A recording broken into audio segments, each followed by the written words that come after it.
Buenos días compañeros, buenos días profesor. Somos el grupo número 5, integrado por Angie Velasco, Cristian Mora y mi persona, Anthony González. A nosotros nos ha tocado exponer sobre el pensamiento político y social de Aristóteles. Biografía de Aristóteles. Aristóteles nace en la ciudad de Estagira, en el año 384 a.C. Su padre fue el médico personal del rey de Macedonia. Estudió en la Academia de Platón en Atenas. Fue discípulo de Platón. No tenía derechos políticos por ser extranjero. A estos se los llamaba metecos. Filipo, rey de Macedonia, le encomienda la educación de Alejandro. Regresa a Atenas por el año 336 a.C. Funda su propia escuela filosófica dentro del recinto dedicado a Apolo. Tras la muerte de Alejandro en el año 323 a.C., viaja a Calcis, donde un año después muere. El génesis de la ciudad. Para entender el origen de la ciudad, hay que partir de una pregunta clave. ¿Qué es la ciudad? La ciudad es la unión de compañías que buscan un bien en común. El origen de la ciudad se da a partir de la unión del hombre y la mujer, creando así la primera compañía, que es el hogar, donde se desarrolla la vida de cada día. Las comunidades conformadas por necesidades no cotidianas es la aldea, una descendencia de la primera casa. Es por esto que las ciudades al principio eran gobernadas por reyes, de que todas las casas estaban regidas por el más anciano. La comunidad perfecta de varias casas es la ciudad, que nació a causa de las necesidades de la vida. El hombre es un animal social.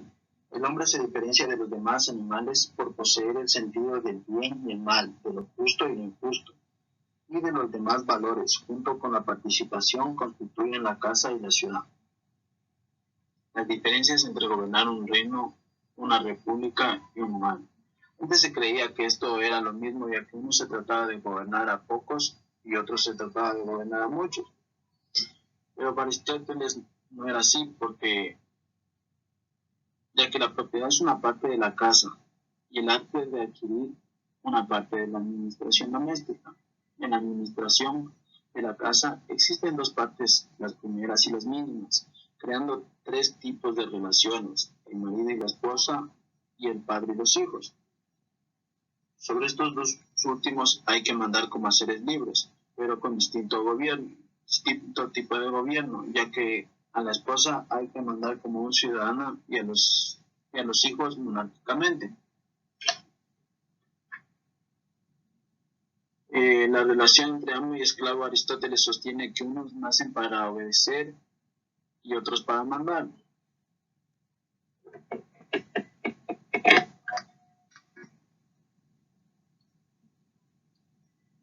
Es por esto que es muy diferente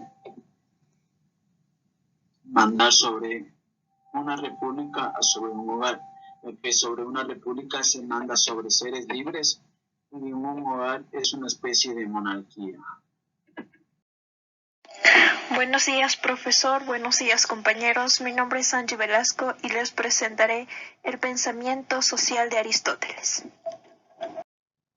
Aristóteles fue discípulo de Platón, pero tras su muerte fundó su propia escuela llamada Liceo, donde, alejado de las ideas de su maestro, fundó un nuevo pensamiento. El cuadro de Rafaela, la escuela de Ateneas, podemos observar a Platón señalando hacia arriba, apuntando al lugar donde, en su opinión, reside el mundo verdadero, el de las ideas. Para Aristóteles, el mundo verdadero es el sensible, y la esencia de las cosas no reside en un mundo separado, sino en ellas mismas, en su materia y su forma. Por ello, en el mismo cuadro, él señala hacia abajo. Aristóteles habla de un motor inmóvil. El motor inmóvil es lo que él relaciona con algún objeto o tipo de ser divino, responsable además de la unidad del mundo y del orden y las reglas que lo rigen. Ya en sus tratados sobre física había expuesto Aristóteles el concepto de primer motor. Todo ser que se mueve es movido por otro, el cual es inmóvil. La misma inmovilidad implica que el primer motor no está en potencia respecto a ningún acto, es decir, no tiene ninguna potencialidad, es acto puro, es decir, el ente en su sentido más pleno, la forma pura sin materia. No puede faltarle nada en el orden del ser y de la perfección, pues si le faltase algo, estaría en potencia respecto a aquello de lo que careciese, y ya no sería acto puro. La metafísica, denominada por él como filosofía primera, es una obra dedicada a los problemas que él mismo clasificó.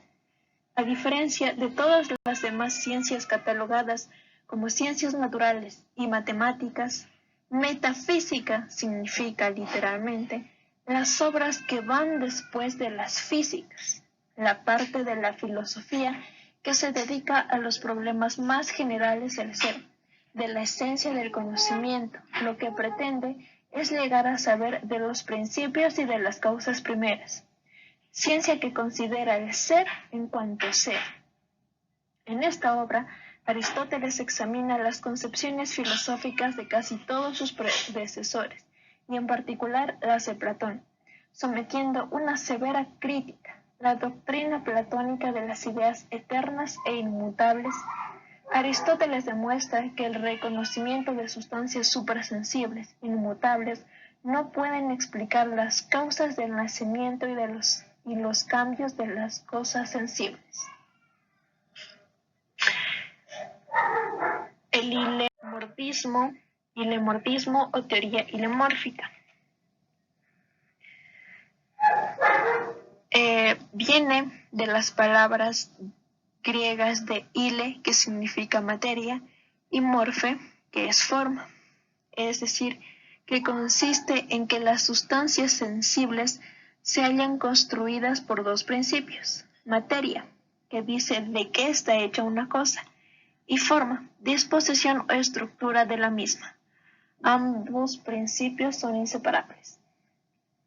La distinción aristotélica entre forma sustancial y forma accidental ayuda a comprender el concepto de forma. En el cambio sustancial, un ser se convierte en otro, lo que implica un proceso simultáneo de corrupción del primero y de generación del segundo. En el cambio accidental, la sustancia permanece, solo se modifican las causas accidentales. Los cambios accidentales pueden ser de tres tipos. En el cambio cuantitativo se altera la cantidad. En el cambio cualitativo se modifica la cualidad. Y en el cambio local es simplemente el cambio o movimiento de un lugar a otro. Además, Aristóteles concibe la sustancia como el sustrato o sujeto que no cambia, sino que permanece a través de los cambios. Por ejemplo, somos el mismo individuo aunque nuestro aspecto varíe enormemente con el paso del tiempo. Eso que permanece a través de todos los cambios y que nos permite afirmar que un individuo o cosa sigue siendo el mismo a lo largo del tiempo es lo que Aristóteles denomina sustancia. Aristóteles precisa el movimiento en general como el paso de la potencia al acto. La potencia se entiende como el poder para ejercer una transformación en un objeto. El acto se concibe como el ser actual, la realidad del ser. Si un ser antes no se movía y ahora se mueve, quiere decir que antes la capacidad o el poder de moverse tenía la potencia del movimiento, y cuando ya ha realizado el movimiento, decimos que esa potencialidad se ha actualizado, está en acto. Si no existiera la potencialidad, los seres permanecerían siempre inalterables, es decir, que sería imposible cualquier cambio o movimiento. Así pues, podemos distinguir el acto, que es lo que ese ser ya es, y la potencia, que es lo que ese puede llegar a ser, pero todavía no es. Por ejemplo, una semilla es un árbol o una planta en potencia. Un niño es un hombre en potencia. Cuando nos encontramos ante el árbol o ante el hombre adulto, decimos que las potencialidades de la semilla y del niño respectivamente se han actualizado. Para Aristóteles, las causas del cambio son 4: causa material, causa formal, causa eficiente y causa final. Pero Aristóteles, más que de causas, está hablando de elementos que necesariamente intervienen en el cambio y lo explican. Aristóteles pone el ejemplo de la estructura de una escultura. Supongamos que se trata de una escultura del dios Zeus, hecha de bronce por un escultor para embellecer una plaza. En este caso, la causa material responde a la pregunta de lo que está hecho, que es el mármol. La causa formal es aquello que un objeto es o el modelo de ese objeto y responde a la pregunta del ¿qué es?, que vendría siendo la figura del dios Zeus. La causa eficiente es aquello que ha producido ese algo y responde a la pregunta ¿quién o qué lo produce? Podría ser el escultor. Y la causa final es aquella para lo que existe ese algo y responde a la pregunta ¿para qué? En este caso, para embellecer la plaza. Ser social. Aristóteles subraya que los seres humanos por su propia naturaleza tienden necesariamente a vivir en una sociedad políticamente organizada. Solo los animales y los dioses pueden vivir aislados. El hombre es por naturaleza un ser social, como lo prueba su lenguaje y capacidad de razonamiento muy superiores a las de los animales. También el hombre es un animal político que necesita vivir en la polis o estado. El impulso natural del ser humano hacia su conservación y reproducción le lleva a unirse a otros, primero formando la familia, luego en la reunión de varias familias formando una aldea o pueblo, y finalmente en la ciudad o polis, que es estado. El ser necesita de la sociedad para satisfacer sus necesidades y poder realizar sus funciones propias, las racionales. Por ello, la vida preferible para el hombre es la vida en comunidad con otros seres humanos.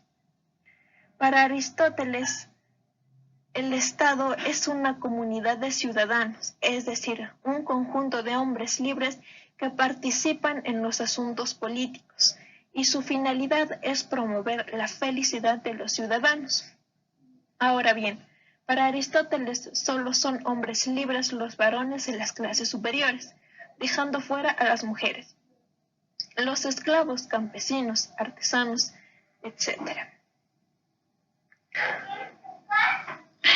La ciudad es el telos interno que regula la relación social entre hombres. No obstante, Aristóteles excluía de la ciudad a algunos de sus habitantes. El concepto de ciudad es un concepto moral, no demográfico, geográfico o ecológico. Por ello, los agricultores y, en general, los trabajadores manuales debían ser para Aristóteles esclavos y, por tanto, no serían miembros de una ciudad. Todos los seres vivos se presentan a Aristóteles como poseedores de alma, psique, por la cual se distinguen de los seres inanimados o inorgánicos. Según su conocida definición, el alma es la forma de un cuerpo que tiene la vida en potencia. El alma es el principio vital que realiza una potencialidad de la materia, constituir un ser vivo. Aristóteles distingue 3 clases de alma: vegetativa, propia de las plantas, pero presente también en los animales y el hombre. Sensitiva, propia de los animales y del hombre. Y racional, exclusivamente del hombre. Esta tiene 3 características. Es causa del movimiento del cuerpo, conoce y es incorpórea. Buenos días, profesor. Buenos días, compañeros. Soy Cristian Mora y les voy a dar a conocer acerca del pensamiento político de Aristóteles. Aristóteles no tiene derechos políticos en Atenas, ya que es un extranjero. El pensamiento político de Aristóteles es la derivación de algunos pensamientos políticos de Platón. Asimismo, Aristóteles insiste en que somos animales políticos. Considera que los seres humanos somos sociales por naturaleza y que tenemos que vivir en grupo, en sociedad, porque solos no podemos sobrevivir, que tenemos una inclinación natural a vivir en grupo y que este grupo es la unión de varias aldeas en torno a las leyes que constituye un Estado justo, necesario para conseguir la felicidad. La polis es la dadora de la ley, que fluctúa entre el otorgamiento y la prohibición. La política encarna, nada menos, ese fin último que Aristóteles llama bien humano. Sabemos que tal bien se identifica con la felicidad. Aristóteles postula que la política es responsable de hacer posible la realización de la felicidad. Cuando Aristóteles señala que la tarea de la política es hacerse cargo de este bien supremo, que no es otra cosa que el bienestar o la vida buena, está elevando a la misma política a un estatus insospechado para su tiempo, colocándola como la más señorial entre las ciencias, con capacidad directora. La política, para Aristóteles, es la que examina las cosas bellas y justas, por más que presenten diferencia y extravío. Aristóteles dirá que este tipo de justicia es la virtud entera, concordando con el famoso proverbio clásico, y que lo justo es lo que tiene la virtud de producir y preservar la felicidad y sus elementos para la comunidad política. Así, el político, como gobernante, aparece en Aristóteles como un guardián de la justicia y por ende de la igualdad.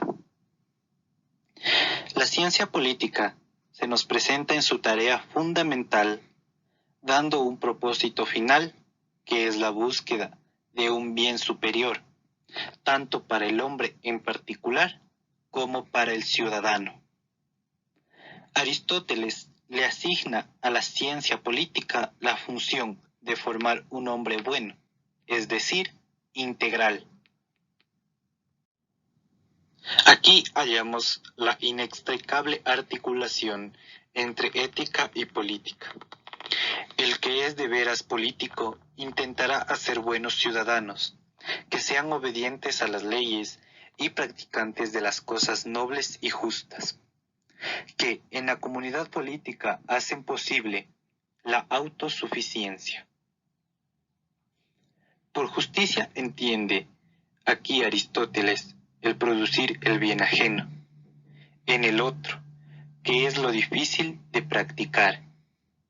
Esto se revela en la política de las transacciones, pues nos muestra justos o injustos. Por esto mismo, en la teoría aristotélica, el rol de la legislación y por tanto del legislador y el rol de la educación y el educador, en tanto cuanto formación de un hombre integral, desde la incondicional formación de los hábitos. Es fundamental y van ligados como caras de una misma realidad. ¿Qué relación existe entre régimen político y ley? Las leyes son disposiciones que tienden a perpetuar el orden político establecido por el régimen político. Por tanto, este necesita de las leyes, las cuales son buenas cuando lo sean para el régimen, ya que son promulgadas para este y no al revés, aunque debe serlo en todo lo demás. La ley no debe ser soberana en lo que está fuera de su alcance. Como se verá posteriormente, en los casos de deliberación no puede mandar la ley, sino el hombre. Así pues, la ley necesita un ejecutor. Como arte, el gobierno debe ser ejercido por una persona experta. Si bien el gobierno de un solo hombre corre el riesgo de decidir injusta e irracionales a causa de las pasiones. ¿Cuál es el objetivo de la ley? El Estado es un hecho natural y es el mejor hecho porque, lejos de tiranizar al hombre, le hace bueno y justo. Gracias a la ciudad, remedio natural contra la injusticia, el hombre es más hombre de lo que sería sin ella. Por mínima que sea la justicia en la ciudad, será mayor a la que tendría el hombre por sí solo. Así pues, el objetivo de la ciudad es la justicia. ¿Deben cambiar las leyes? Aristóteles encuentra argumentos en un sentido y en otro. Las leyes deben cambiar porque todas las ciencias mejoran y la legislativa no es una excepción.